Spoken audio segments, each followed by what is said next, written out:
we are now live for another Lethal Introspection crew discussion into another weird fucking movie. My God.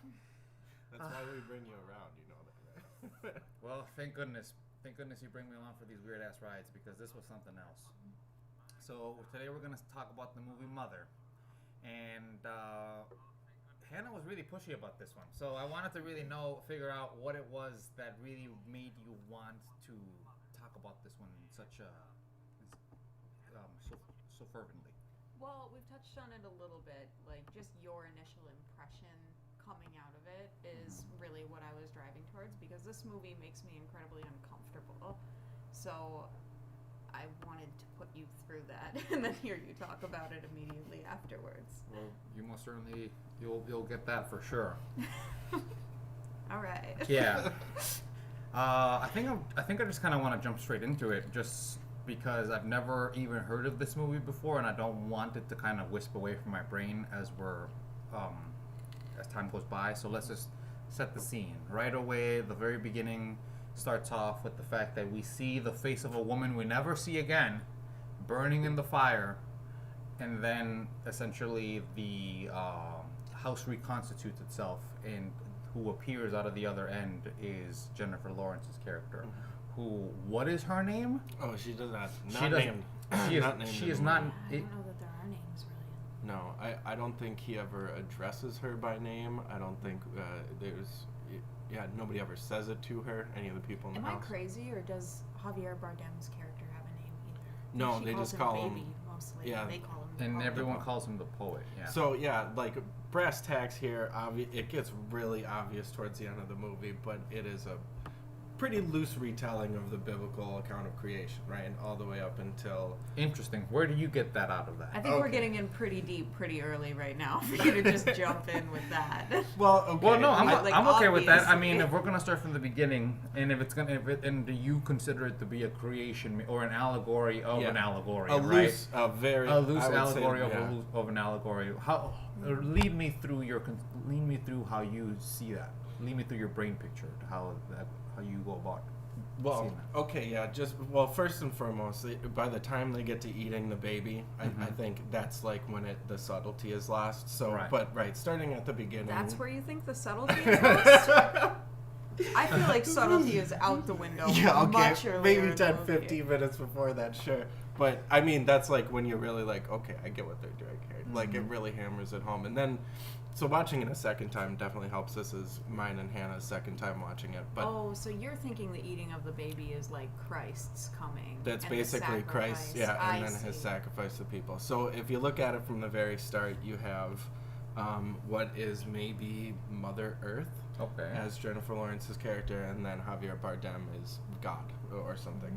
And the very first person Or that the we spirit see, of creation, I right, guess. this 'cause that's view, yeah. or God and the devil, because he kind of works, because there is no real Satan portrayed in the movie. But you got the very first character we see is a man, and then the next one is a woman that come into the house, and that's Adam and Eve. You see the man bent over the toilet with a hole missing from his side. That's the rib that was used to create Eve. The next two characters we see are their children, Cain and Abel, and then right there you got the death of the brother. Wow, I think you did it. I don't really have any counter arguments. Well, on board. aside from the fact that the more you talk about it, the less subtle this movie really does feel. Yeah. Yeah, now it's too obvious, Yeah. even though I didn't see it. Well, Now I need it's- to shatter any glass. Now it's just a glare. Yeah, exactly. That's exactly what it feels like. It's a shattering of the glass. Because I did think Cain and Abel when I saw the brother kill the other brother and then run off, basically, but I didn't incorporate it into the rest It did of not the incorporate. story. Yeah, it in no way incorporated to me an Adam and Eve feeling to it, aside from perhaps the symbology, which I am 100% with you, because of the fact that those people were just horrendous. Yeah, Like they come there in was- and they start. there was nothing about them that was ingratiating, you know, like that makes you be like, okay, like these people seem all right, and then eventually it just comes to be another type of way. Like everything about them was just terrible, from the older generation being just crap, and then you can obviously tell why their sons are horrible. Pieces of shit. Yeah, it's like, But and And oh, I'm sorry, but I mean, like, wasn't it in like the Cain and Abel situation, like wherein that like it was Abel who just had better, he just had a better sacrifice to give to God, right? It was like his was just more pleasing. Well, I think you might be combining the story a little bit with Jacob and Esau. In what way? I think you might know more about this than anybody, but how does the Cain and Abel story play out exactly? Oh, it's been a long time. I mean, I thought it was that he gave. I thought it was that Cain gave grain, and then Abel gave one of his sheep. I think you are right. Yeah, because supposedly the main the allegory within the allegory of the original allegory was supposed to be the dichotomy and schism between the pastoral people and the people of the city. Because supposedly Cain was supposed to signify the people of the city who give grain because they are, of one place. But because you stay in one place, you're far more liable for sin, I suppose. While in a pastoral place, I guess, you just because you're more salt of the earth, and you can't really fall into temptation because there's just not enough to give in that particular way, that you are more pleasing to the Lord, is one of the interpretations that I have heard relative to how that story is supposed to be explained further away than it literally is the beginning of, say, murder. I could be mixing it up with a different Bible story. I tend to do that because I have a knowledge of a lot of them, but well, they also all like you said Jacob and Esau. That's probably a loose retelling of Cain and Abel. I very well could be, but I do think that like the reason that one sacrifice was not, this just kind of sparked a memory in my brain, that it was not like good enough is because one gave the best of what he had, like the best piece of it, and the other one did not. I don't think it was actually about the actual content of the sacrifice, but that you were supposed to give your best. Wasn't there something about the fact that the fat from the meat of Abel's sacrifice went up to heaven, and that was what pleased God? He does like the smell of it. Yeah, I don't know. Again, we're falling really deep into the weeds, into the weeds. But it's just again, if the director and writer really were trying to go for an allegorical representation of Adam and Eve, this was a very sloppy one. All right, it was very sloppy, and a cleaner would have only made it more obvious. Huh? So. I don't know. Perhaps not. Perhaps a cleaner one, even if it would have been less subtle, perhaps it would have still been more elegant. Because as you say, you didn't see it right away until he like outlined it and explained it. But now that you see it, like it's a glass shattering kind of moment because it's just so nastily obvious almost, like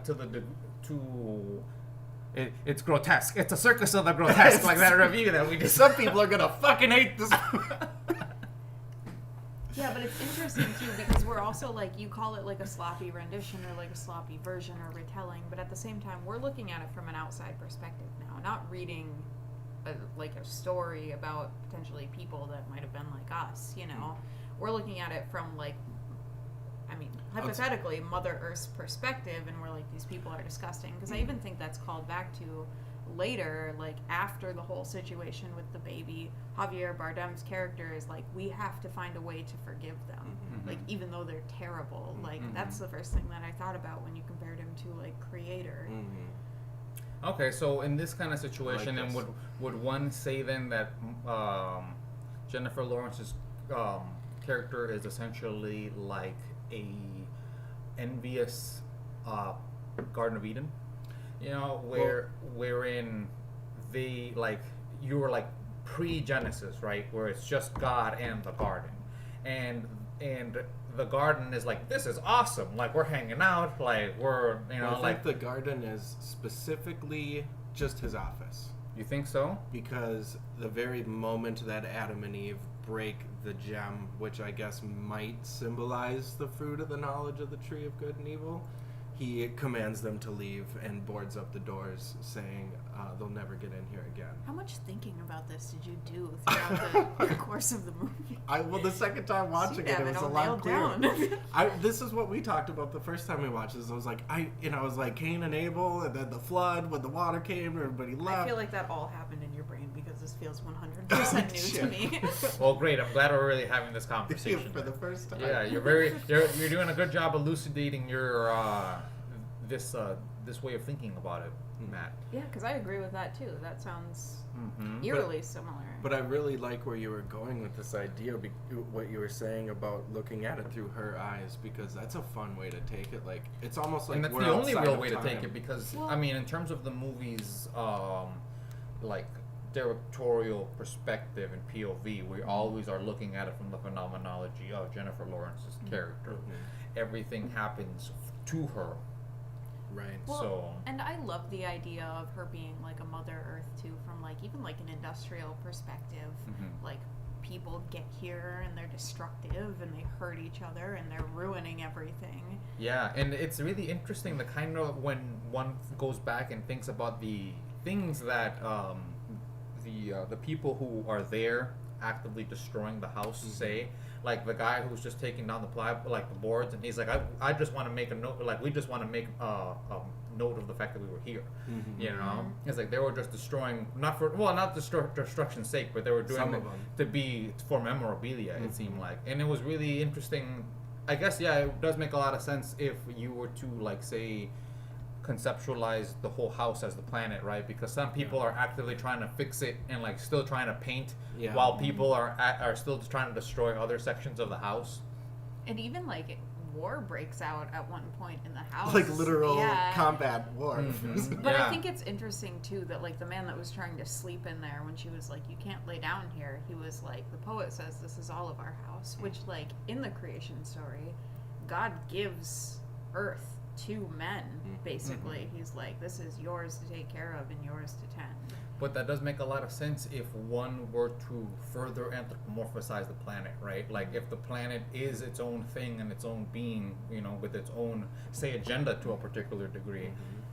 It didn't ask to have all of these things on top of it, right? And it most certainly didn't ask for all of these things to begin messing with it to the degree that it gets all beat up, you know, and near destroyed in the same way that it does in the movie.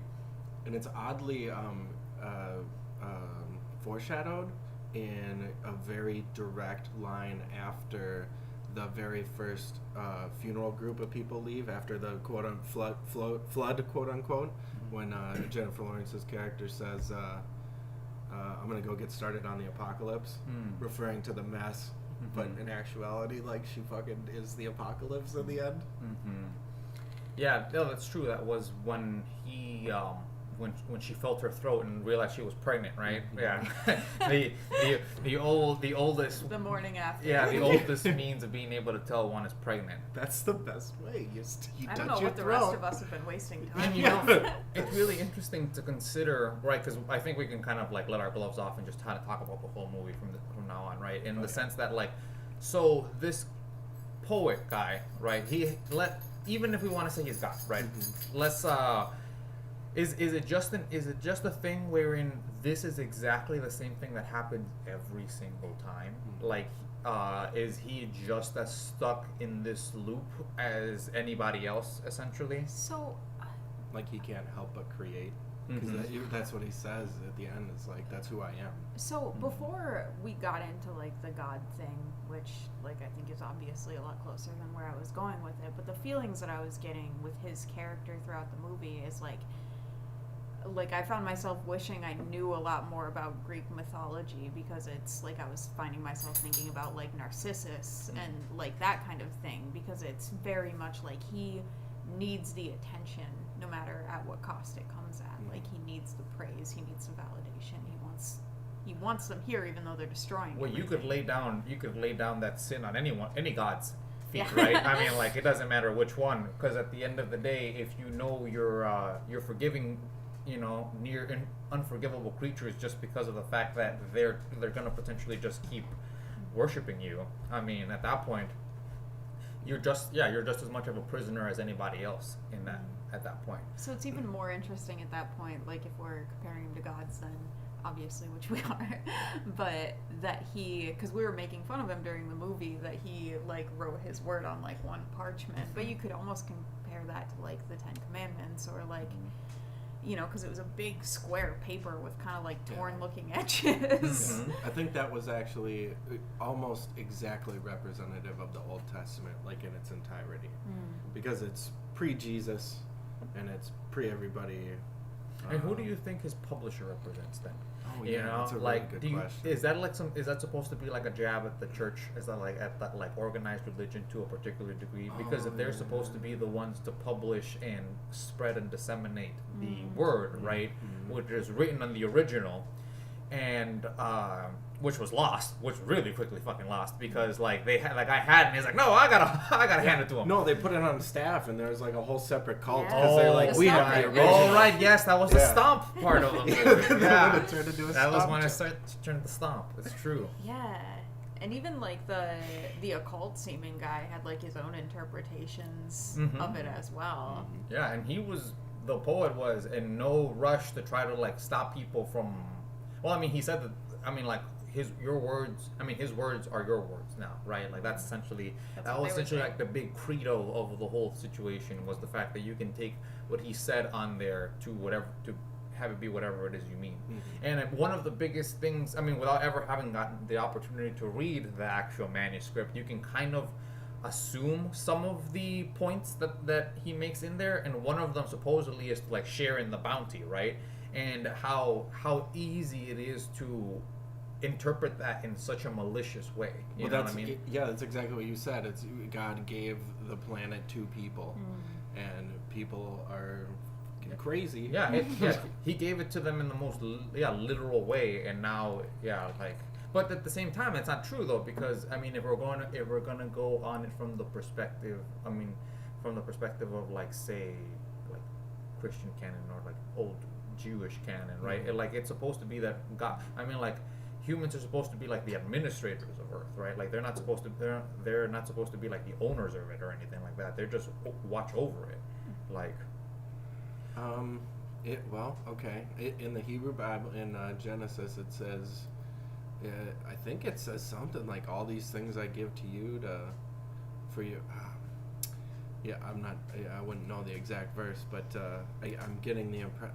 See, that's what I'm saying. That's what I'm wondering, right? Because it makes a big difference if somebody tells you this is yours, or this is yours to administrate, and you can, gather the bounty that might come out of it. You know, like My take was more so like you're responsible for this now, but like I also like can't really come up with any specific verses that I could quote to you right now.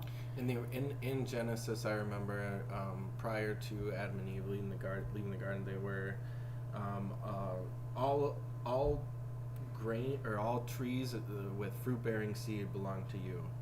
So he was basically saying like you can eat anything that comes out of the trees or anything you. I don't think it was growing yet because that came after. Well, even like things that my family at least taught me while I was growing up is like the reason they're comfortable eating meat, which like I've kind of flip-flopped back and forth on, is they're like, well, God gave the animals to us. Yep. Like that's their take on it from biblical script, basically. Yeah, and that comes after the fall. That comes after they're kicked out of the garden. They're allowed to then eat meat. And yeah, because it says something like now you'll forever reap what you sow. You forever will need to plant in the ground and sweat and grow shit. So yeah. I find it really interesting. Even if we were to try to like remove, say, the magical aspects of the movie, right? Which obviously it's impossible because the movie is highly magical. yeah, and, it's a nightmare from start to finish. Yeah, exactly. Well, I just think it's really interesting just from the human perspective of the mismatching of permissibility when it comes to being in a relationship, because, for example, from a very human perspective, right? Like, this is a human couple living in a human house, and these individuals come in. Okay, the first instance seems plausible. Okay, like the guy needs a place to stay, whatever. He's a crazy fan. He's dying. Whatever. Blah, blah, Yeah, whatever. Like, but slowly but surely, everything about permissibility falls to the poet. She is essentially just left to the devices of having to be affected by everything that occurs. Like, she doesn't have any say, in essentially her own home. To the degree that people deride and ridicule her for trying to seek ownership. You know. And I think that comes down to two separate things that are kind of alluded to in the movie. And the first one being that she idolizes him.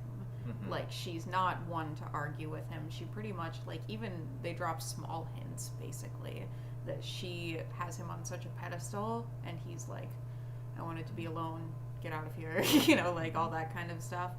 But also that it was his home before she was there. So even though she is probably, like, legally partially owner now, maybe She's I don't only know. renovating things that were already there. Yeah, it to was a all particular about degree. rebuilding his home, Mhm. and it existed before she was Making there. it perfect, she said. Mhm. Yeah, for him, She wants really. to make she wants to make a paradise. Make It isn't a it. paradise yet, Yeah.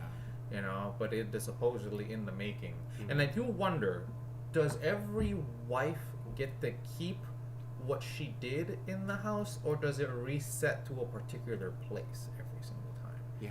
You know, like, it would be So- really interesting to know, to wonder that, because I would have. Oh, I'm sorry. Go ahead. No, you were still talking. I was just wondering because when the movie starts, right, it's the beginning of another cycle, Mm-hmm. and within that cycle, she already has the imprinted memories of having worked in that house prior, even though, for all intents and purposes, she was born that day when she woke up in the ashes.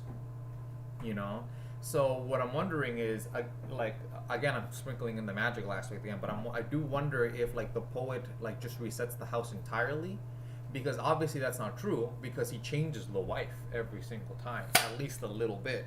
So I'm wondering if every single time he leaves the home exactly in that position of, like, 60% complete, you know. Did you notice that the house was the same when the next wife woke up? The bed frame was the same bed frame, and the sheets were the same. Yeah, like, the whole situation reset itself, like, at the beginning of the movie. But that's what I'm wondering is, if will this new wife, who is no longer embodied by Jennifer Lawrence, will she wake up and have the exact same thoughts that the first one at the very beginning of the movie, as we did? Maybe that brief paint scene at the beginning when she smears like a tan, Mhm. and then it cuts away, and then she smears it yellow, and then she's like, yeah, yellow is the one, and that's the one she said. Maybe it was her previous iteration that really liked the tan color. That's an interesting conception. Like, it just slowly just like overrides, like, and every single time she just changes just by a tiny, just at a tiny degree. Yeah. I guess that would make sense, right? Because he's looking for something. He's looking for, like, some sort of, like, perfect pattern, or in, like, she'll be just totally cool with the whole situation, and, like, he'll still get to have his adoring fans and stuff like that. So I mean, like, it obviously seems to be like a work in progress from his perspective as well. And yeah, it's just so strange. It kind of reminds me of 1408. Did you ever see that Oh yeah, movie? I had a lot of feelings about that because at first I thought it was the house that was doing it.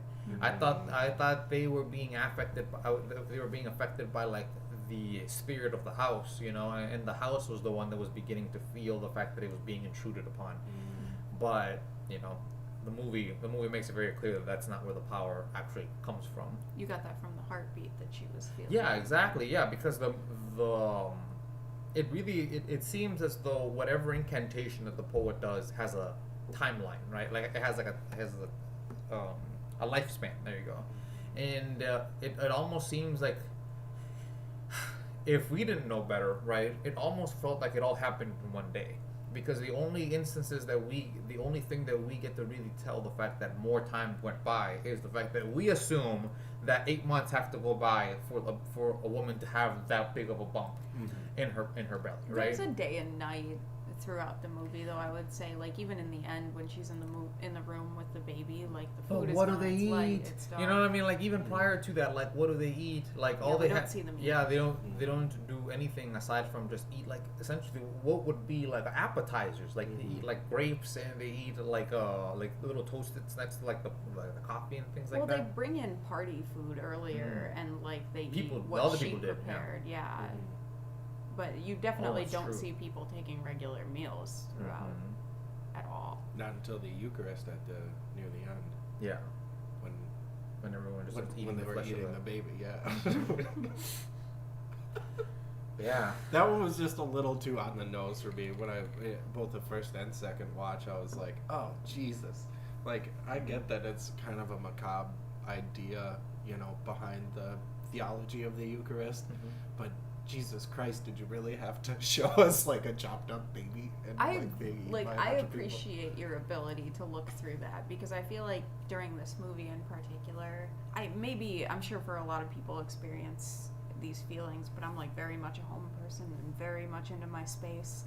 I think that my ability to see that throughout this movie is clouded by just like how frustrated I feel and grossed out in some spaces and just appalled in other spaces. Like, it's difficult for me to like interpret this movie in real time. Yeah, what were your sort of feelings going through it, like start to middle to end, emotionally? What were you kind of... At first I thought it was kind of boring. It kind of starts off really, really slow. Yeah. I was wondering where on earth it was going with it. I was waiting for the supernatural aspect to kick in at some point, obviously because it starts off with that fire and like time going backwards. Well, I was actually kind of confused because at first I was like, wait, are they renovating the home as in like there was a fire before and they all know that fire happened, so that fire's canon, and like they're renovating the house after the fire, like. So that one kind of threw me for a loop. That was pretty cool. I mean, the whole movie was just the whole first act, which I will account as the end of Act 1 being when the son dies, was just so loopy in my personal opinion, just because of the fact that at first I thought it was going to be a bit more of a what's the word, like a focal look at a relationship that's fraying.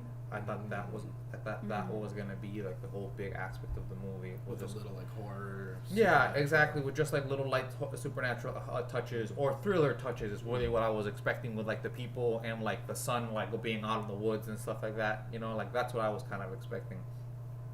Her like kind of learning to grow a backbone essentially was what I thought was gonna be like the big overarching plot of the movie.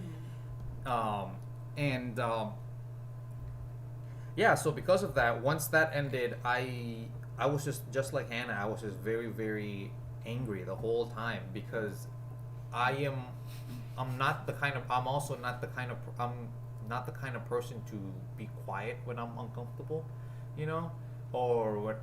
So because of that, it just puts me so out of my comfort zone, seeing somebody else be so far out of their own comfort zone. Because I wouldn't stand for it. Throwing people out. Yeah, exactly. Yeah, there would be no questions. And then if my husband and I want to have a conversation, or a fight, who gives a fuck? We'll fight after. Yeah, we'll fight after the fact. At least we'll fight in an empty house. Yeah. So it was just very difficult to try to be on her side from that perspective, just because I already just come with the natural impetus to just always speak my mind, and because of that I always have a very difficult time empathizing with people who can't do that from first principles. I'm like, why don't you just say something? You have words, so like I've heard you speak before.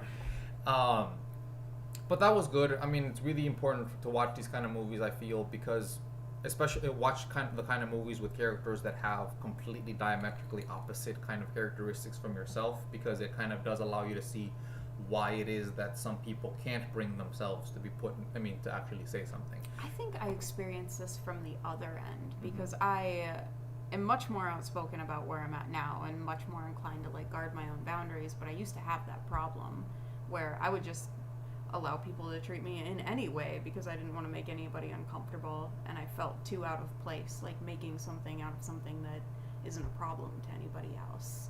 So I like deeply empathize with Jennifer Lawrence's character throughout this movie, and especially with how much she idolizes her husband, and he has like a little bit of I think we get hints that he has a little bit of a rage situation, that she doesn't seem to want to upset him.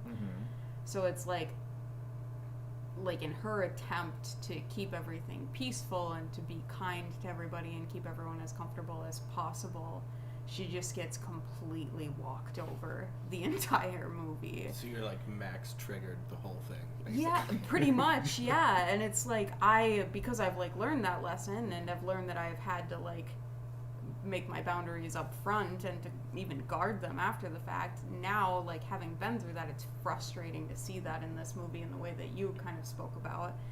But I don't find it difficult to take her side the whole time. Yeah. Because it's so ridiculous. Like, it's not understandable, the boundaries that are being stomped on right now. It gets to be even worse when you know the full story and realize that he manufactures her with those faults already built in.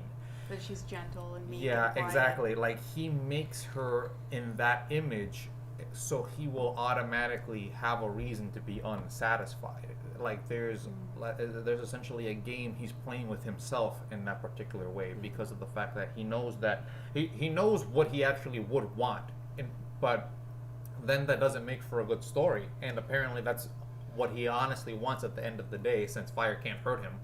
You know, what you just said encapsulates very, very precise or concisely maybe the best critique against Christianity, and that might be, I don't know. I feel like watching this, Darren Aronofsky, if you're listening, is that what you were doing? Isn't it fucking obvious? I mean, like you put that you put that so perfectly. Yeah. That's all.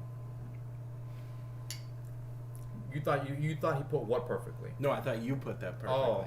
I thought what you said was exactly what I was thinking. Like, it seems like he says himself. He's like, there's never enough.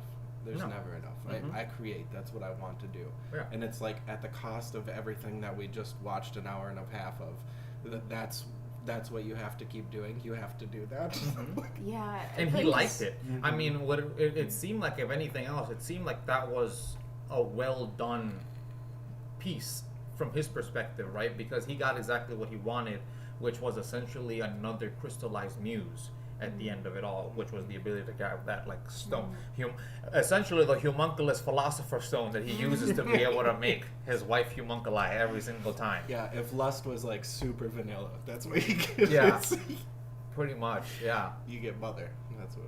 Mm-hmm. Yeah, and it's like if we look at her perspective as like just Earth, or like a Mother Earth from her perspective, it's like, why did you have to bring something into the picture to ruin all of, like, why was this not enough? Like, this like beautiful house, and then maybe we have a baby, you know, and it could all be harmless and peaceful. I wonder if that has anything to sin? do. Yeah, well, that's what, because I'm curious, because in the creation story, it's let there be light, and then there was light, and then the earth was formless and void, and the waters of the deep, and blah blah blah, and then he formed the earth. So maybe it's like a jealousy thing. The earth is like, hey, you made me first. Right, yeah. Like, before anything. That was my first initial point, yeah. It was just like a pre-Genesis garden and God by themselves, wherein the garden is essentially wholly anthropomorphized because it is a being, essentially, at that point. Well, right? But if the garden is the room, like Matt says, that's something you notice is nobody ever comes into that room and destroys that room, except for like the Adam and Eve characters who break the stone or whatever it is, glass. But like even later when she goes in there to retreat and to like have the baby, nobody's able to get in, and it's still that like untouched area. Yep. So I really like the idea of that being the garden, because humans were banned from the garden, and that's the only area in the house that wasn't trashed. But you notice she never leaves, so it is sort of like maybe the yard outside the house is the universe and the wood, you know.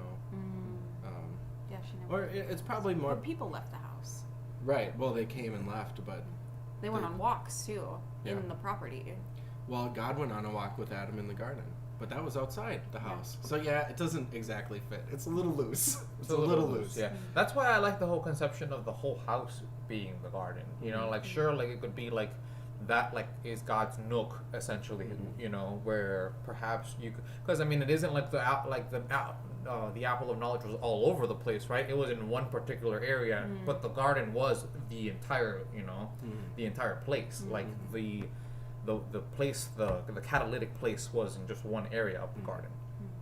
Which, I mean, I think that fits in better with, like, that's the small little place, and supposedly I mean, I guess it kind of makes sense that Michelle Pfeiffer's character is both Eve and Serpent at the same time, right? Because Tempting for it in the first yeah, place. and well, not only tempting, but she's also letting the Earth know that she's not enough for the poet, essentially, prior to, like even before like things start going haywire, like you can really already begin to tell that. Passive aggressive. Yeah, yeah. Not only that, but she's like always caressing him. You know what I mean? Like trying to like distance him Yeah. from her in that particular way.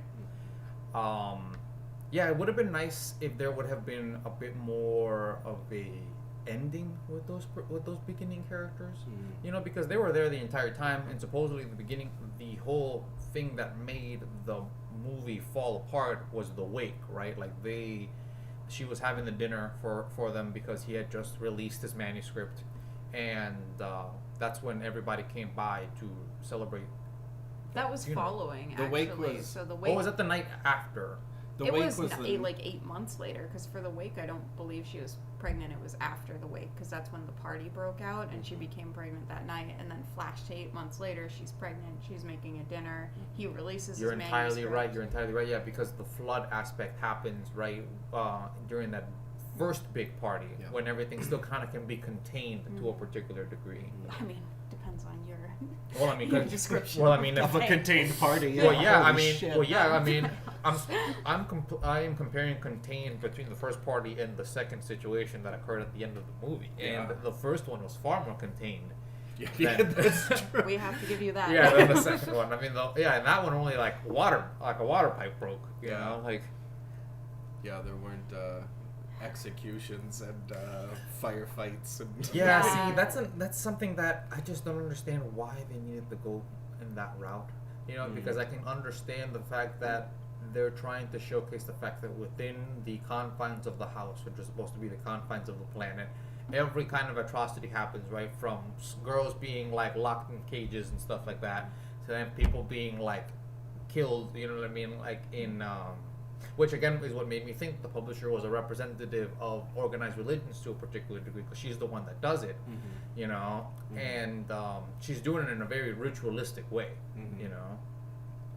Eventually, the church dies, and things get even more chaotic, because I would imagine that at that point it's just even easier for people to interpret things in their own way, right, in separate. yeah, in even in an even more chaotic way, as opposed to just having at least a canonized version of reality. Which, sure, it might suck the fact that a dozen people just got shot in the head, but again, if we're comparing that to what happens after, I mean, it's still like so much less. Like it's still like I really feel that down too, in almost the same way. It's like it seems as if they could have gone in a lot of different really poignant directions towards the end and actually focused on something. Instead, it was more like he just wanted to finish the story in the way that he wanted to finish the story. Yeah, exactly. It kind of began to feel a bit, God, like I don't know if I'm even using the word properly, but it felt a bit pulpy at the end. Like it's just so larger than life in relation to the violence that was occurring, that it ejected me from the gravity of the matter. You know, I was like, okay, well, this is getting to be like cartoony silly. You know what I mean? In relation to like the gravity of the situation now, wherein if perhaps they would have kept it to like an ensemble of like a dozen people, you know, like wherein the Michelle Pfeiffer and I don't remember the husband's name, but but regardless, like keeping them, you know what I mean, like maybe the son comes back, like the deranged son comes back, and he can be some, you know, aspect, you know, of like just, you know, the lunacy, you know what I mean, and like in feelings of inadequacy, you know what I mean, or something like that. But the way that it went, at least from my personal perspective and opinion, they just got a bit too unhinged. And although I see and I understand the moral that he's going for, it was a bit ham-fisted and much like biblical allegories, so in the nose that it kind of loses a bit of the resonance behind it because of that. Sick bird. Yeah.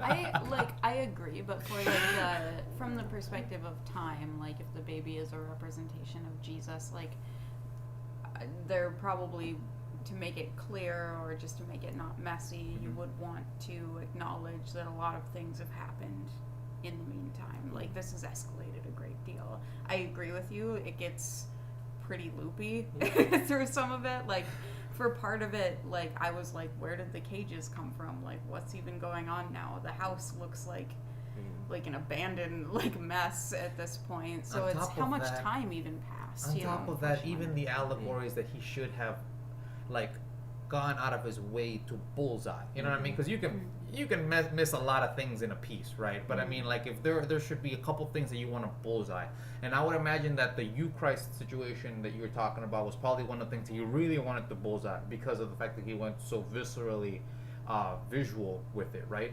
But his execution was so sloppy because if that baby is supposed to be representative of, say, the messianic, you know, like, let's not even say it's Jesus, let's just say it's a messianic creature, you know what I mean, that's supposed to be, you know, a gift from the Father or whatever, right? For the most part, the baby died by accident, as opposed to, like, say, it having been like, I mean, I guess you could call it mistreatment, but at the same time, it doesn't really seem like anybody had any, like, malignant, like malice toward the child, you know, and that's what caused it to be that way. But that's how Christians look at it now. Like, if That's you speak exactly to a what I'm Christian, thinking. they're like, we killed Jesus, you know? Like, it was humanity who did it. Right. Guilt is a big, big factor of being a Christian. Just Yeah, speaking from and I'm sure they personal prefer to experience. look at it as an accident. Yeah. Misunderstanding.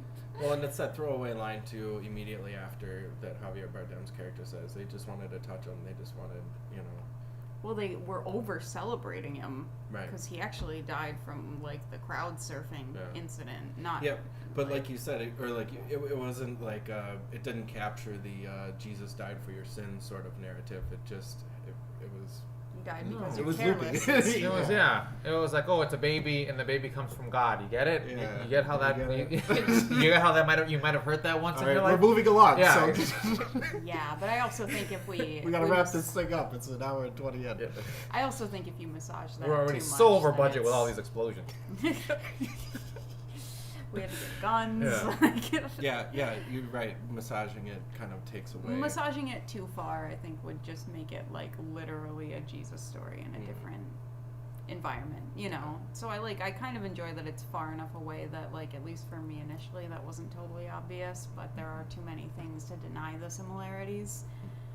But What I just think is so interesting and so macabre at the end of the day is the fact that the poet likes it. You know what I mean? Like that is that at the end of it all, like, it seemed like he was satisfied all in all with the way things went. You know? I think he was just happy What's at his the end plan? because he was getting to create again. Mm-hmm. Well- he was just elated. He's like, yes, another go. All right. I mean, and if you look at it too, like, he's been doing this for who knows how long in the narrative of the story. For like, all we know, he could be a prisoner himself, right? Right. I mean, Yeah. we could Black Mirror the situation quite Yeah. intensely, and he could be inside one of those cookies. Yeah, but much like from like a God's plan perspective, like he knew this was how it was gonna go. He probably planned for the baby to die. It was You think- weird that he just sat there and waited for her to fall asleep until he could take it. I wonder what that means. That's a very odd, and it was like day, night. Creepy.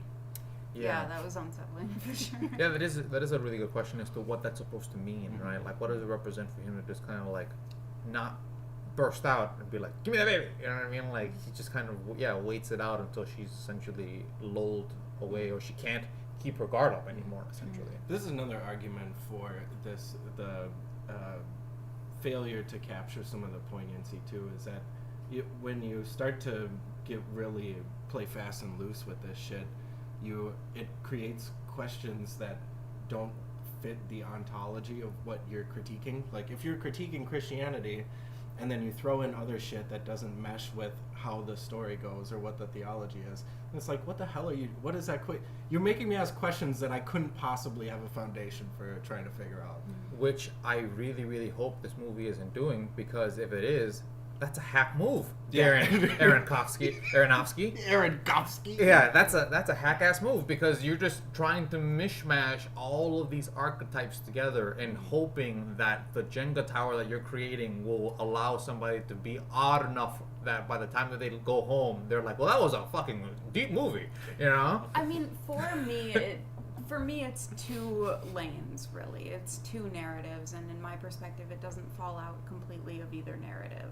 Like, we're either doing, like, from Javier Bardem's character's perspective, like that, like the whole God theory or whatever you want to call it, and then I think the other narrative that gets a lot of stress is Jennifer Lawrence's character trying to protect her grounds and, like, her boundaries and what's being taken from her. So, like, to some degree, like, I think that piece of them being in the room and him waiting to take the baby is, like, one of those. Like, it's like she a can't prevent it continuation. forever. Right.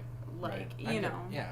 So I think that, like, it just kind of leans back and forth between those two lanes. But I think pretty much everything in the story is pressing towards one or the other. Because I think also when they take the baby and the whole thing happens where the baby dies, your focus is entirely on her. She's doing everything she can to shove through this crowd. She's desperately looking for him, and there's nothing, it's out of her control. She can't do it fast enough. She can't reach him. So I think that piece of it is leaning more towards, though it might have the overall narrative in there, they drive all the focus onto what's being taken from her completely out of her control right now. One thing that I thought was really interesting was how after she watches the baby get eaten, right, and she like picks up that glass and like starts stabbing everybody, and then everyone retaliates toward her. If we're gonna think about it from the symbolic perspective, I would wonder if that would be like anthropomorphizing the planet being privy to what's occurring to it, the planet deciding to do, say, like a natural disaster that would, you know, cause humans to die in an effort to try to essentially curb the pestilence that is occurring on top of it. And then the humans being like, what the fuck, planet? And then just deciding like, fuck this slut. You know? And then just doing everything in their power to essentially destroy it or accelerate the destruction of the planet even faster. Because like, look at this bitch trying to kill us. You know, like, we'll show it how to kill it. You suck at killing, planet. Yeah, so back more onto her perspective, do you guys think there's any symbolism of, like, the concoction that she's drinking throughout the movie? Oh yeah, that's a great That's question. a really good question. It almost it happens a lot. It almost feels like that's a dropped plot point because it never leads to anything. They never showcase what happens if she doesn't drink it. Except that she doesn't need it after she knows she's pregnant. She dumps it in the toilet. It almost makes me feel like, okay, and this is, I'm gonna get a little. Oh, I know what it is. Oh, go ahead. I think because it's like the changed rules after Jesus comes, like the changed laws. Like there was a lot of like sacrifices and things that everybody. I know that's more on the human perspective, but I'm just throwing ideas out here. Okay. Like sacrifices that people had to make in order to be forgiven. Things that they had to do ritualistically in order to do that, and then after she found out she was pregnant, she threw it away. It could be like the changed law. We would have to watch the movie again and see what causes her to have to drink that.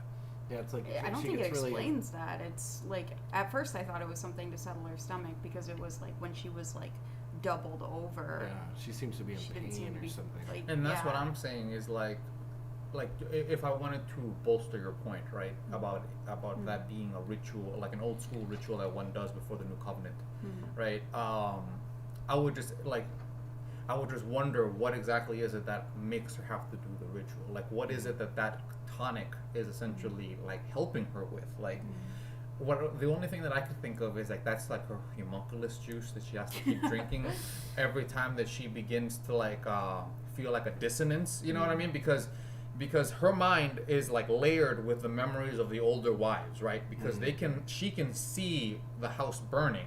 She can see every once in a while the fact that the house was burnt essentially before, and like kind of like comes back and forth from that. I feel like that's more of a representation of the rot that starts to creep out. But see, again, it comes from her phenomenology, right? Like Right, when we we're see it looking through- at sure. when we're looking at that, we're looking at that from out of her eyes. Yeah. So what I am saying is that perhaps the tonic is what allows her to stabilize the universe around her. And once she decides not to drink it anymore, that's essentially what causes everything to just fall by the wayside. Because once she doesn't drink it anymore, that is essentially, you know, not only does she have the baby, which is a good reason why she wouldn't be drinking it anymore, perhaps. Again, we don't know what it even does for her, right? But it seems like the further and further she got away from drinking that tonic, the more powerful her like psychokinetic powers got too, you know, because she was able to do that whole stop, you know, and then like the earth literally cracked around her.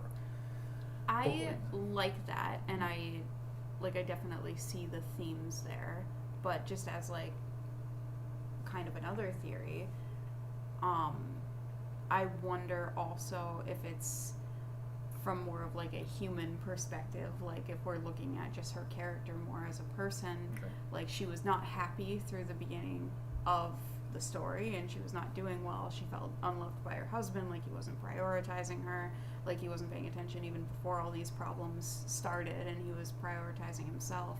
It could have been something that she was doing to feel better, and then once she was pregnant, she's like, I have this baby now. Like, I have someone no matter what. Like, I can be happy with this baby. As opposed to drinking that tonic? Yeah, well, I mean, it could have been something as just, like, something to help her to feel better, or something to get her through even, like, anxieties or stresses or even, like, depression. Like, I don't know. Celestial morphine. Because after she has the baby and after she's pregnant, she starts prioritizing that. Like, she's willing to fight her husband on it, which she was never willing to do before. So, I don't know, just a thought.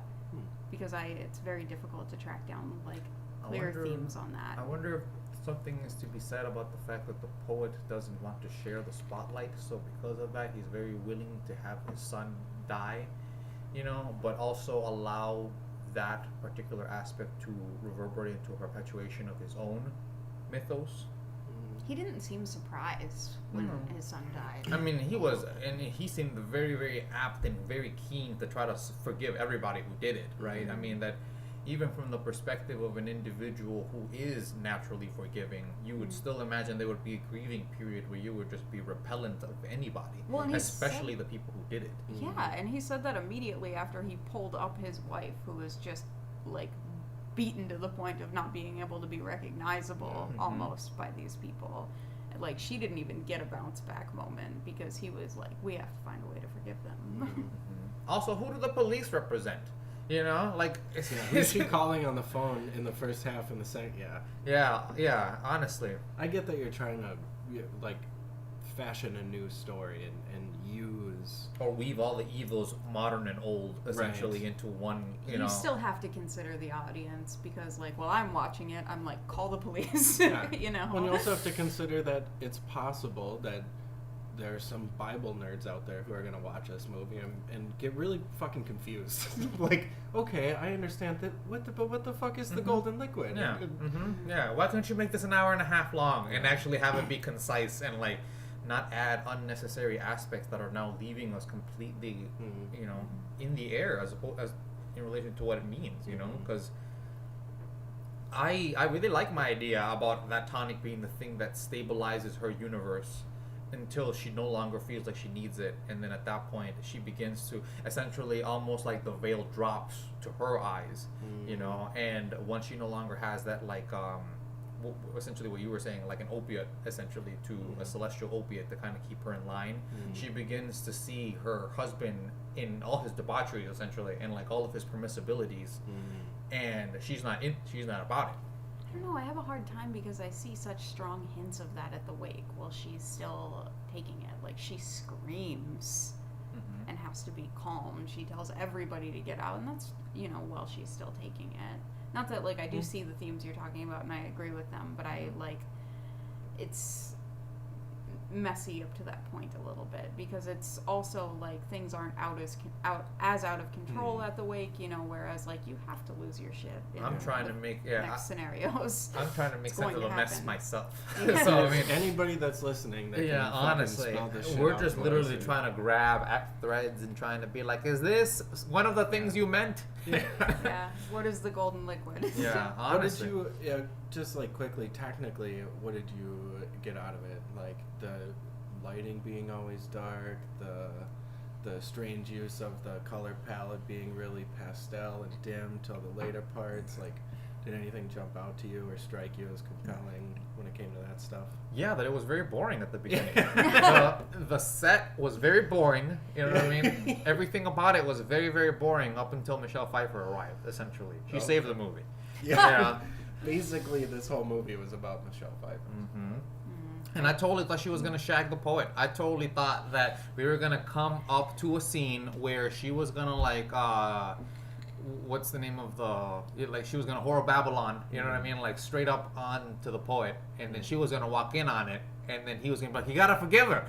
You gotta I command you to. If anything, that would not have been a bit more poignant, right? Without the destruction of the home, just like an inner destruction of the relationship, and him having to be like, no, you have to forgive them, you know? They touched on that to some degree, like not him having like an affair or anything like that, but there is like that point towards the end where she just kind of loses it and she's like, stop touching him, because everybody is touching him. And that, I'm sure that feels like, you know, stepping too far onto her territory. I do think that if that had happened and Michelle Pfeiffer's character had shagged the poet, we'd be talking about that this whole hour. Yeah. That's a much trying to get down to the meat of that. Mother 2, the deity Boogaloo. Yeah, exactly. Yeah, and it's perfect because he already set up the sequel with that other lady. Yeah, so, it's I mean, a fucking cyclic, man. Yeah. Let's go. One more. Let's make this one and if better. anything, at this point, we can skip the first 20 boring minutes because we got the exposition. It's the same every time, right? We get it. Yeah. We get it. But isn't that so hypocritical though, in the sense that he says that he wants to create and be creative, but he tells the same fucking story over and over again? I mean, how terrible, you know? Like Right. that's the one thing that makes me think that he's just trapped in the situation just as much as anybody else. Well, to I some hope degree. that's the case. I wonder, though, like, you could kind of get into, like, the free will conversation there, because maybe he's setting up the same set, but the people are doing their own thing. They're causing their own chaos, and he's just watching it all. But but we're always watching it from the perspective of his homunculus, right? And from the perspective, His homunculus. yeah. And it's really interesting because one scene really stuck out to me. Ooh, like so sharp too. And it was because I thought it was gonna be a more like matrimonial drama, you know what I mean? And I thought I had really clung on to something really, really juicy, in the sense that when the orthodontist or Orthopedist. the orthopedist A real gets there- doctor. Yeah. yeah. When the orthopedist gets there and he's sharing a drink with the poet, and then the guy offers her a drink, right? And she's like, the poet says she doesn't drink, and she's like, I drink, and then he looks at her with such a fucking like what I can only imagine like an abusive spouse would look at you when you like cross I was that getting line. those You know what I vibes. mean? Like that hairline situation, like, oh, buddy, like we're gonna talk No, about you don't. Yeah. You understand? Yeah, but again, see, when I looked at that, I thought that was going to be a big hook aspect about the fact that this was going to be a more matrimonial aspect of the movie. Now that I note the fact that she's his homunculi, and that she is made in whatever image he views her in, I wonder what are his blind spots in relation to that, because he says she doesn't drink, but she obviously does want to drink, even though she only ends up drinking the tea in that particular scene. You know? She says no after Yeah, that so exchange. it really makes me wonder if from the perspective of a poet, right? Because he's supposedly the genuine protagonist. Like everything is actually happening to him, and everyone else is essentially just set dressing, right? Like, or a prop to a particular degree. Like if we were to view it from the POV of his point, we're like, what did she just say? I never told her to say that. Yeah. Like She shouldn't have said that. yeah, she actually. shouldn't have said, yeah, like, oh damn. Like I gotta press it. I'll wipe it right now. Yeah. Where's No, the button? I guess I'll keep it going. This seems okay. This one's fine. Yeah, this one's I like this. She didn't take it, so we can continue with this take. Yeah, exactly. Yeah, exactly. Like, oh, it's the hairline drop. Okay, good. Yeah. Bitch, next time Uh-huh. you are not gonna say that shit.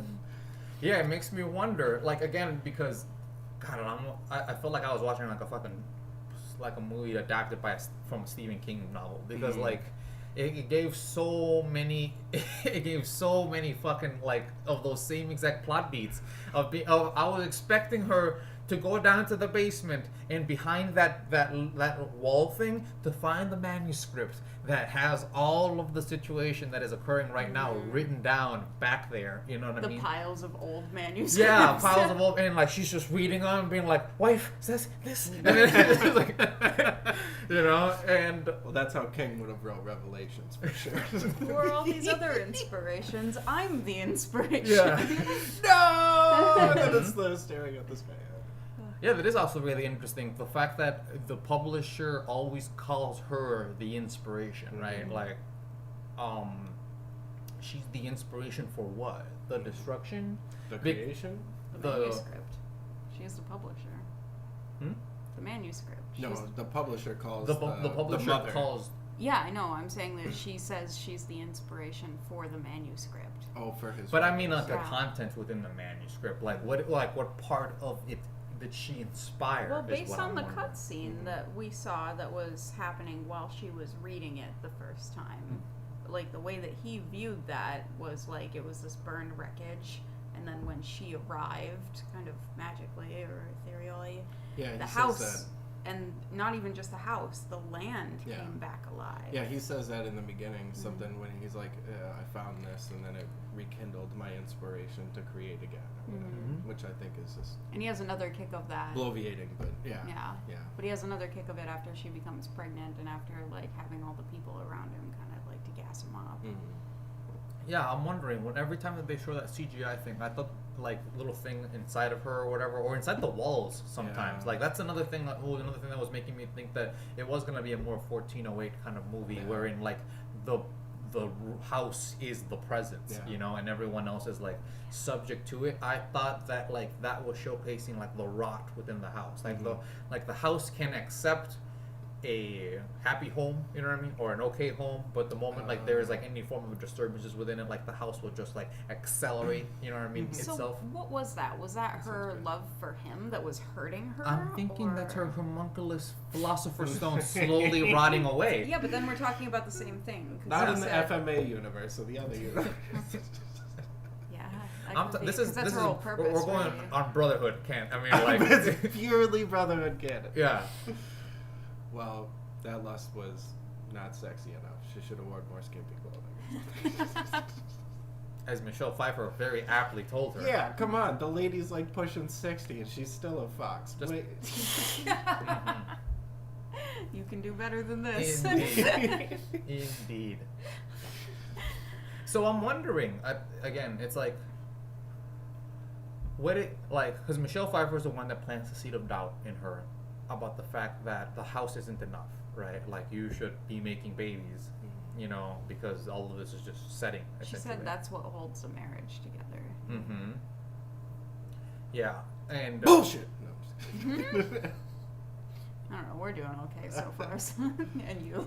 Yeah, it's just so weird because I'm trying to read between her words, right? Because she's saying that like doing everything else is just a setting, you know, and actually having the kids is the actual drama, which I guess makes sense if we were to then take that in the sense that her kids come right after, essentially, and incite the catalytic drama that pretty much causes everything to.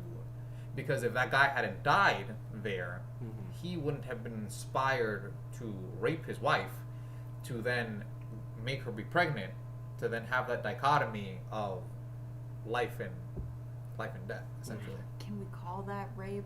It most certainly was rape. I mean, like, I think we're progressed enough to the point that we can accept matrimonial rape, and she was in a position where she actively didn't want it because she was very, very justifiably angry at him for him essentially stepping on her boundaries the entire night. And then she calls him out on his masculinity. She demasculates him essentially by telling her that he can't fuck her, which essentially revs him up to essentially rape her.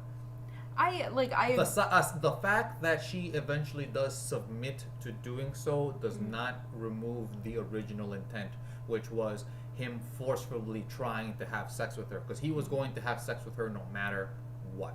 It just so happened that for the concepts of the movie, she was pliable. She was made to be. Yeah, she was pliable halfway through when she was struggling, and then she decides to start kissing him too, and then she takes over, and then she's like, well, might as well fuck, because that's what I just I have like a put up and shut up kind of situation. Yeah. That- I'm by no means saying that it's healthy, and I'm certainly not like discarding matrimonial rape because I think that's absolutely a thing and one should not. But I like part of me because So of brave, like Hannah. yeah. Hot take. So controversial. Spill all that but- tea. Yeah, so but I like part of me too from the dynamic of their relationship, and I'm not condoning the way he comes onto her and the way he ignores her. You see saying all no. these prefaces that you have to do. No, just hear me out. Hear me out.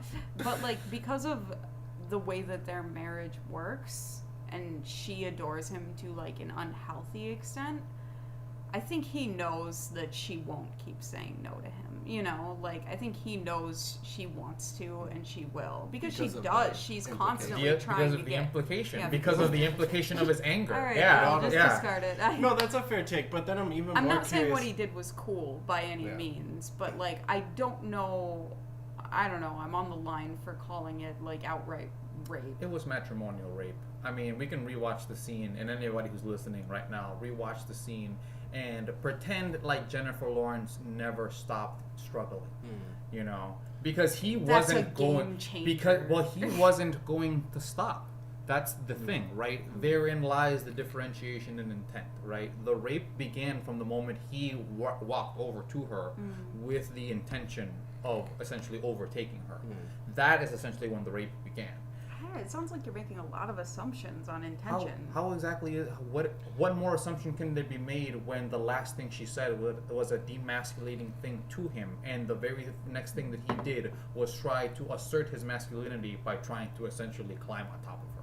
You know, it's like I don't know how other ways to read it, but I do find it interesting that you as a woman would find a what's called the gray area in between this. You know. I feel personally attacked. Just because of the fact that I, from the perspective of a man, I see another man actively rushing a woman, and see, you know, after she just told him that, oh, it's because you can't fuck me, you know, like if I were inside of that room, you know what I mean, and that guy actively ran, you know, toward her and started doing that, I would feel impelled, even if that was her husband, to try to like take him Oh, off of her. absolutely, yeah. Right, I agree. exactly. And therein lies what I'm saying, in the sense that the rape began from the moment he began to walk toward her. Because if we're looking at it from the perspective of intentions, that's exactly it, right? It's just like his actions led to consensual sex. Sure, like they had consensual Yes. sex, but the catalytic impetus to that was from a holy position of him overpowering her. Yeah. You know, and they would have had sex no matter what is my personal opinion. Either that, or she would have hit him hard enough to try to get away, thus preventing the rape.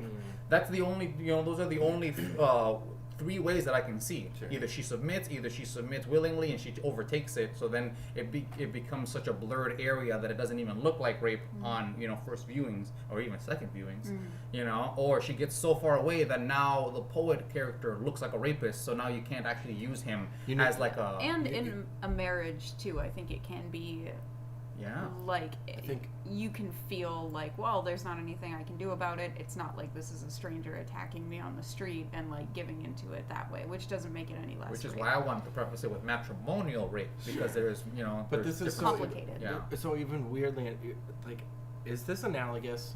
I guess I'm curious. Is this analogous then to the birth of Jesus? Because technically Mary wasn't expecting a baby. She was a virgin. But she was willing, Right. wasn't she? Because the angel came by and he's like, my man's about to come through. He just told her. Mm. He just said, "This is what's happening. Yeah. You're gonna bear the Son of God." Yeah, because Mary certainly didn't consent to having God's baby. Right. So maybe in a weird way, I that's thought she did. of I thought it came down. I thought they came down and asked. Well, her. she did say, "Let it be so." Yeah, in that's the exactly it. I thought that they came down and asked her, because I mean, like, she's not the only person around. Well, the I mean, birth like, narrative is bullshit altogether. Yeah. But if we're talking about, like, if you're to put that what happened in the movie anyway. I guess I could see in a weird, fuzzy way how that might be sort of analogous to the birth of Jesus being not entirely consensual. I can see that, I I suppose. think it's on the table. Who's gonna say no to God or like an angel that appeared in your room I is like. suppose.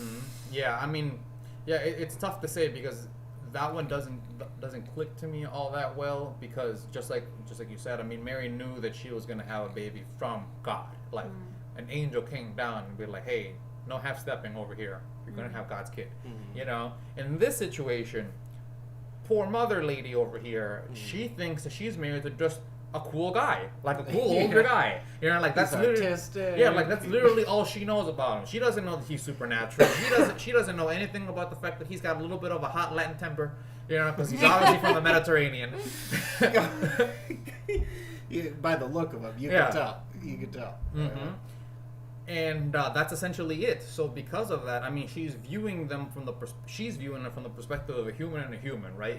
There is no asymmetry to their relationship other than the psychological one that is obviously, as you said, implied from she having him so high up on a pedestal. You know, which again is a manufactured aspect of her being.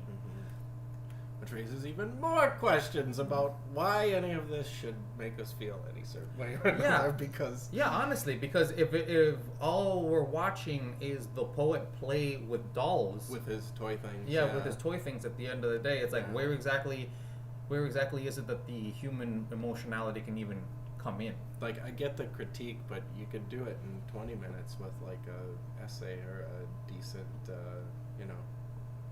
PowerPoint video. You could get the same point across of God's just playing with his toy things and having fun. And you don't have to spend an hour and a half doing it, probably. See, again, if that would have been the situation, I would have been. But maybe maybe Darren just felt that he didn't want to rip off Stephen King too obviously, you know, because that's exactly like that movie, that Johnny Depp movie, where it's like he's like that writer in the cabin and he's writing his own story. Secret Window. Yeah, exactly. It's like, oh damn it, he already did that one. Fuck, Stephen King, you've done all the stories already. There's a fucking true crime story about that very same thing that is true about either a husband or a wife who murdered their spouse and wrote it into their stories and eventually got arrested. That's a true story. That actually fucking happened.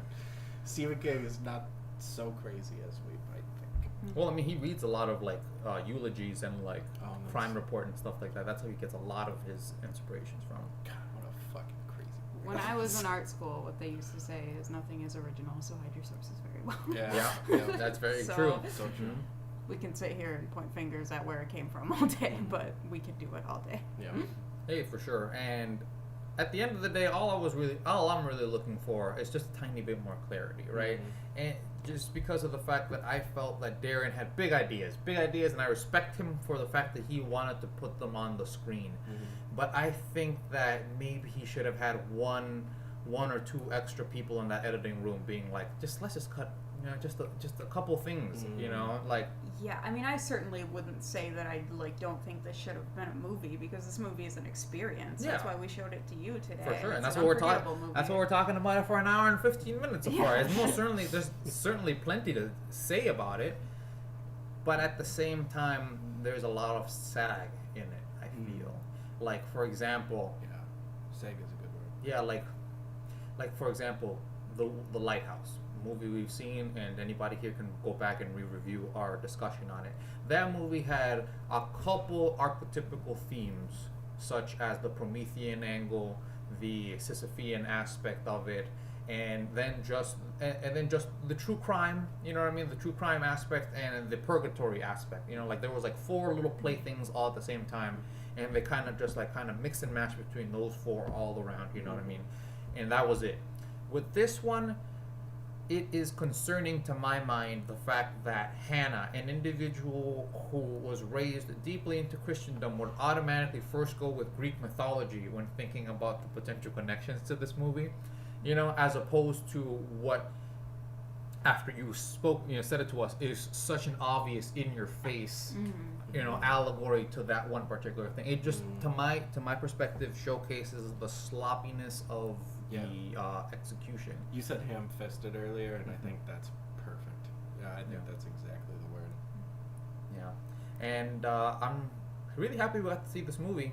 Score. It usually isn't not because I liked it, but because of the fact that it gave us so much to talk about in a way that none of the other ones that we've spoken of so far have. Because all the other movies that I watched, I have like definitively like you know, The Vig and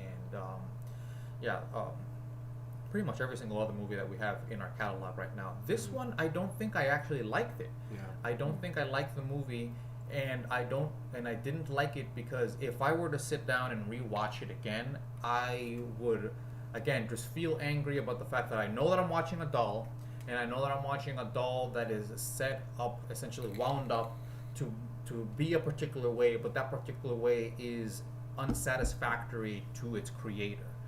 And maybe that story just hits too close to home if we really are in a predestined universe. Maybe that's why it triggers me. I mean, I think I hope another not. thing to put on the table, though, not to obviously not to argue with your opinion because it's a very different movie, but I just want to call out the other things outside of the story. I think the performances in this movie are spectacular. Yep. And I give full credit to any movie with two things. And that's one, if it forces me to feel exactly the way that they wanted me to feel, I have to give you credit for that.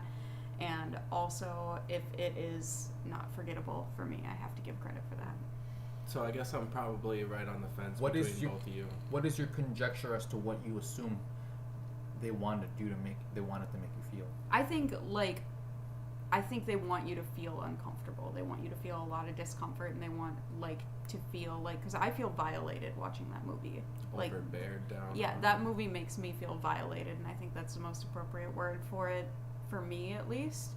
And I mean, I don't know this for sure, but my opinion is that they want the watchers to feel violated on behalf of Jennifer Lawrence's character. And maybe even on behalf of just a critique of Christianity. But I'm sort of in between both of you. I got to give it props for what it did and what it was in its totality. But the second watching through, I think I liked it a little bit less than the first one. And the first time I wouldn't have put it above, I don't know, 3 out of 5 stars if I were to. So yeah, I'm kind of in there too.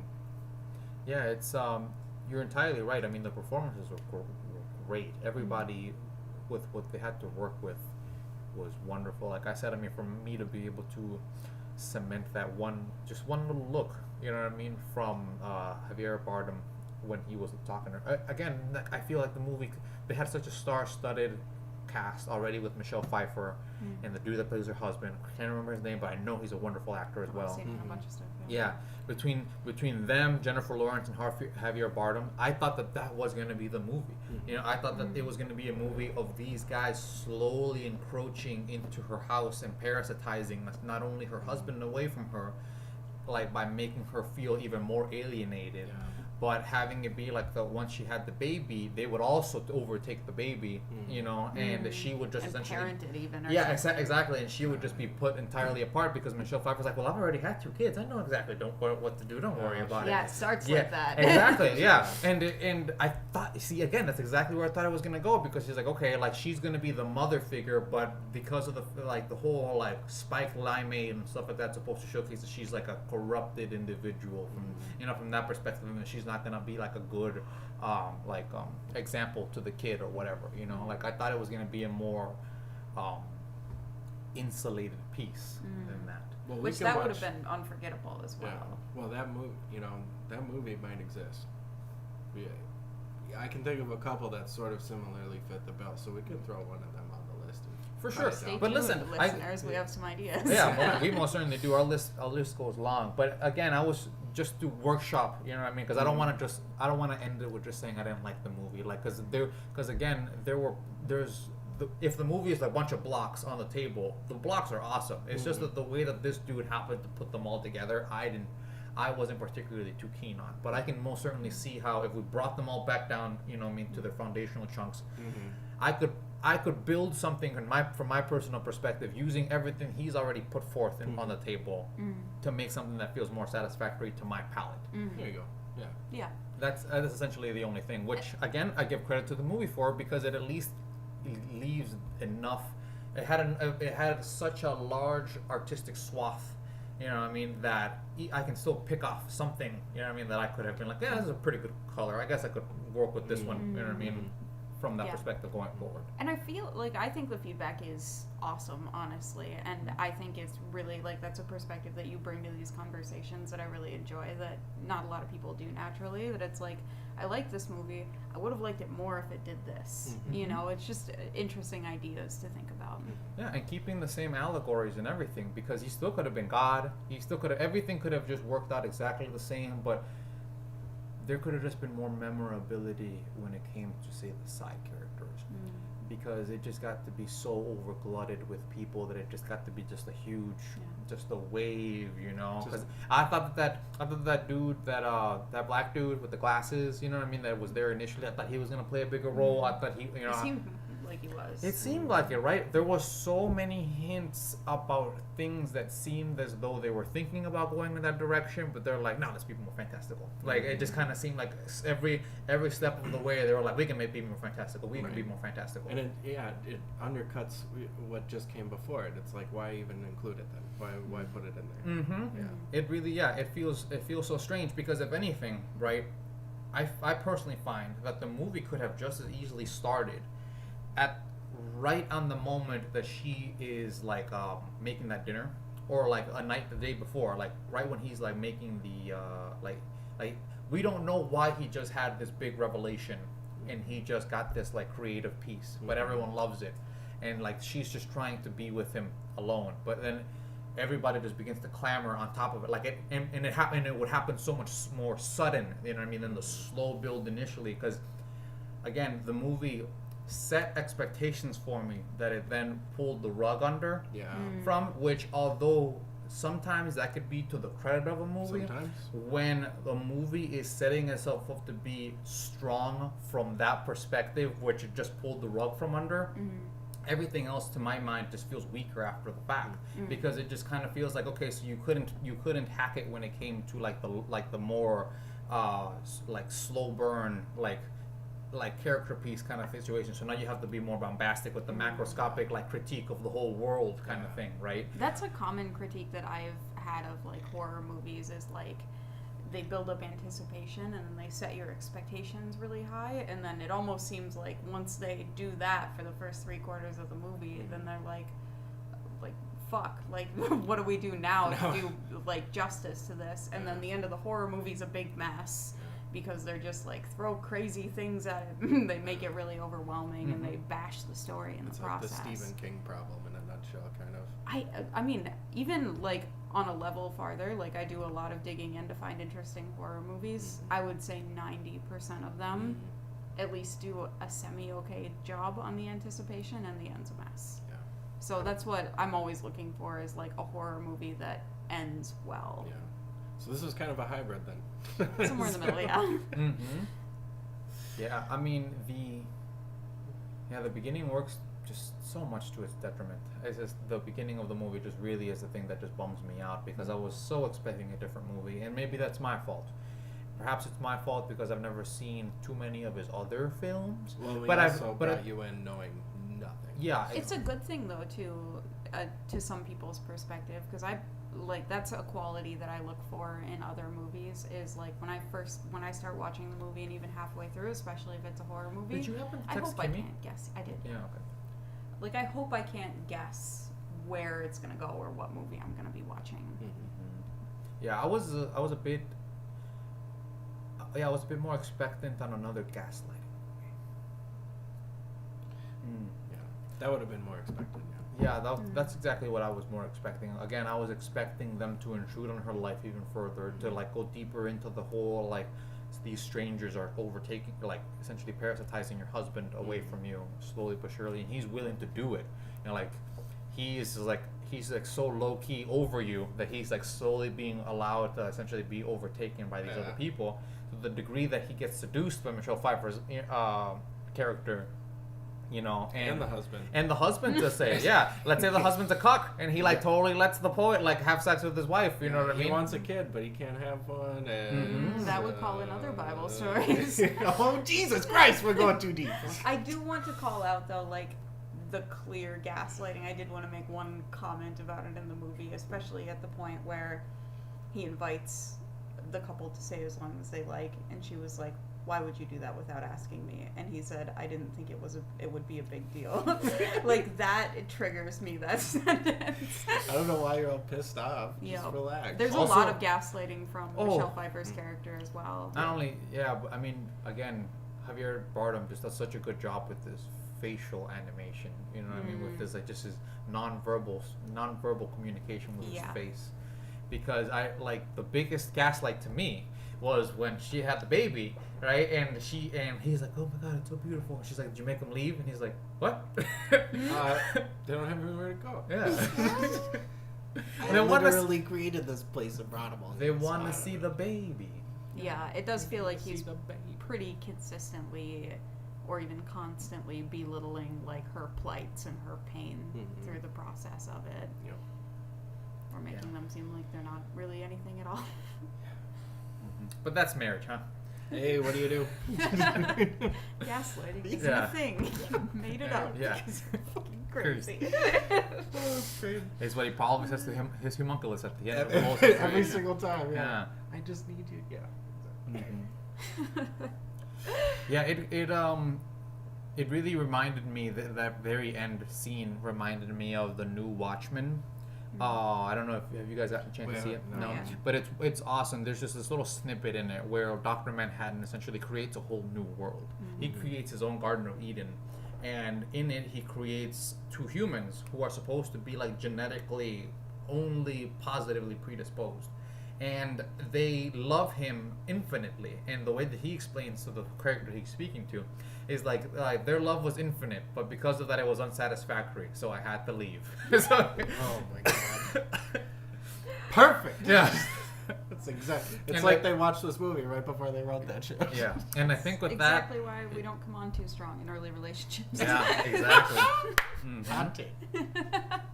Yeah, little dating tip there at the end of this Yeah. whole situation. Don't come on too strong, or you might end up being homunculized by whoever it is Yeah. that you. If you can take, that's like the end. What we're coming out to is if you can take anything from this movie. Yeah, don't be anybody else's doll. Yeah. Genuinely, there's no point. Yeah. Yeah, and marital rape is a real thing. All right, Yeah. watch the signs. Okay.